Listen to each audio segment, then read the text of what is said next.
Kitchen થઈ ગયું પાછું વધુ બીજી. વડા તૈયાર એમ? હજી ચાલુ જ છે વડા. વડા ચાલુ, દાબેલી ચાલુ છે બાજુ. અચ્છા દાબેલી. અચ્છા એ વડાપાવ રેડી.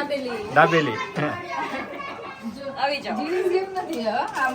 શું વાત છે? સિંગ છે શેકેલી? હા મસાલાવાળી સિંગ. ઓ મસાલા સિંગ, શેકેલી નહીં. શેકેલી નહીં, મસાલાવાળી સિંગ. બિચારી શું કહેવાય, સિંગનો કચરો થઈ ગયો. કેમ કચરો થઈ ગયો? શેકેલી કહી દીધી, મસાલા વાળી હતી ને. આ તો મસાલાવાળી લ્યો. વડા જોરદાર લાગે છે. ટેસ્ટ કરો. ટેસ્ટ તો મમરી ની થાય.